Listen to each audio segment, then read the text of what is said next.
किसी की माँ बहन की, ओ भाई सुनो बात यार, आप किसी की माँ बहन की बात करोगे, वो हमारी माँ बहन की बात करेंगे। मैं इतना गैरत इंसान नहीं हूँ, मैं बेटियों वाला हूँ। मैं किसी की माँ बहन की ना बात सुनूंगा, ना करूंगा, ना करवाऊंगा। अगर हमारा पानी बंद करेंगे तो फिर जंग के लिए तैयार हो जाए।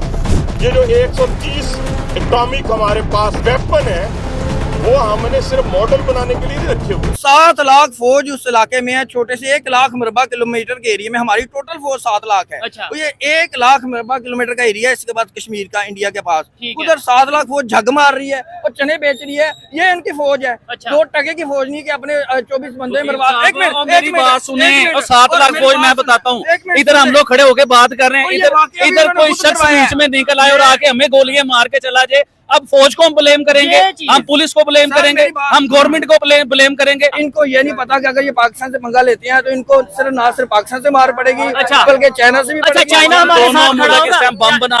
गलत नहीं बनाया, रहने वाला गलत था, बम से उड़ा दिया पूरा घर। एक नहीं 5-5 घर उड़ा दिया। गद्दारी की सजा मौत होती है। दुनिया दोस्तों इस्लामिस्ट टेरर से इतना परेशान हो गई है, इतना परेशाान हो गई है कि अब लोग कह रहे हैं कि खुल के काम करो। सिमला एग्रीमेंट को मान कौन रहा था? मैं आपको सिमला एग्रीमेंट के क्लॉजेस बता दूं। एक क्लॉज तो ये था कि सीजफायर लाइन को लाइन ऑफ कंट्रोल बोलेंगे और पाकिस्तान तो बिल्कुल नहीं चाहेगा, बिल्कुल नहीं चाहेगा। द रीजन बीइंग कि सीजफायर लाइन जैसे ही करते हैं तो वो आ जाता है कि जो पाकिस्तानी साइड ऑफ कश्मीर है वो इंडिया का है, क्योंकि एक वॉर हुई थी और पाकिस्तान घुसा। सीजफायर का मतलब ही वॉर, और वॉर हुई थी तो पाकिस्तान घुसा था।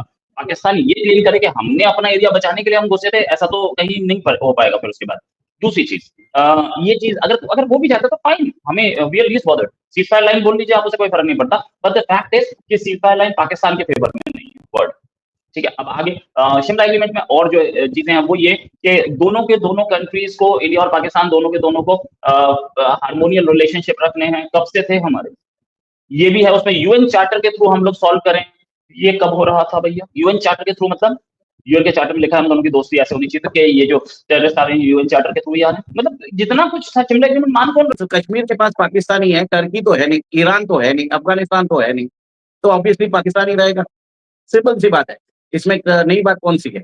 और हमने हमेशा देखा कि हाफिज सईद टर्की में तो रहते नहीं है, ना ओसामा बिन लादेन ईरान में पाए गए थे। तो आप देख लीजिए, आपका जो रिकॉर्ड है वो अपने आप ही बताता है सब कुछ। मुझे कुछ बोलने की जरूरत नहीं है, और भी मैं बोलता रहूंगा तो सिर्फ मैं ही बोलता रहूंगा।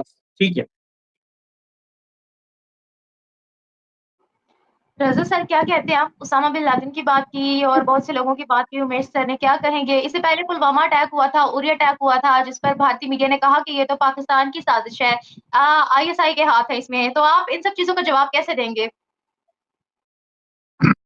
एक तो ये कि मुझे उम्मीद है कि उमेश जितने मुझे यंग नजर आ रहे हैं, ये इतने यंग भी हैं, क्योंकि मुझे खुशी हो रही है कि एक यंग इंडियन की मैं बात सुन रहा हूँ।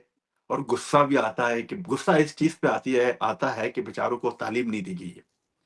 कह रहे हैं आओ मोदी साहब कब आ रहे हो, कब इंडिया हम पे अटैक करने वाला है, हा हा हा, इस तरह पुराने जो वीडियोस हैं वो ट्वीट कर रहे हैं। तो पहला मेरा आपके इस चैनल के थ्रू इकबाल के शायनों से मेरा एक सवाल है कि मोदी सरकार ने कब कहा है कि किस के 1 हफ्ते बाद या 2 दिन बाद या 3 दिन बाद में पाकिस्तान पे हमला करने वाला? कोई ऐसा बयान तो उन्होंने नहीं दिया है।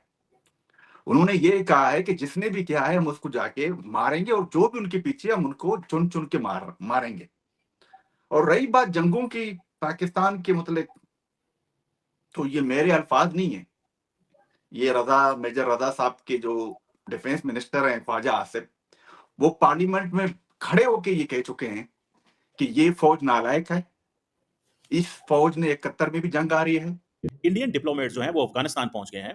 आपको पता है कि इस वक्त पाकिस्तान और जो इंडिया के ताल्लुकात इंतहाई ख़राब है, इंतहाई कशीदा है, और इस वक्त इंडियन डिप्लोमेट्स का अफगानिस्तान पहुंचना, this is something very extraordinary. मुझे ऐसा लगता है कि अगर आप इस चीज़ को देखें कि ये जो फॉरेन मिनिस्टर आमिर मुत्तकी हैं, वो उस डिप्लोमेट से मिल रहे हैं इंडियन, जो कि पाकिस्तान, अफगानिस्तान और ईरान डिवीज़न को देखता है। और ज़ाहिर बात है पाकिस्तानीज़ अलर्ट हैं, पाकिस्तानीज़ जानना चाहते हैं कि ऐसी क्या चीज़ हुई। आपको पता है कि तालिबान ने जो पहलगाम जो दहशतगर्दी का वाक़या उसको कंडेम किया, और कहा कि ये एक इंतहाई दहशतगर्दी का वाक़या है, ये नहीं होना चाहिए था। और कहा कि खित्ते के हवाले से ये दहशतगर्दी बहुत बड़ा मसला है। हालाँकि अफ़गानिस्तान से सारी दहशतगर्दी पाकिस्तान आती है। बहरहाल वो एक और चीज़ है। इस वक़्त मैं सिर्फ़ डिस्कस करना चाह रहा हूँ कि ये जो बात है, इसको कैसे देखा जाता है? देखें, मुझे ऐसे लगता है कि इंडियंस जो हैं, they are thinking many things. बहुत सारी चीज़ें जो हैं, वो सोच रहे हैं। और उनमें सोचना ये भी है कि क्या अफ़गान सरज़मीन का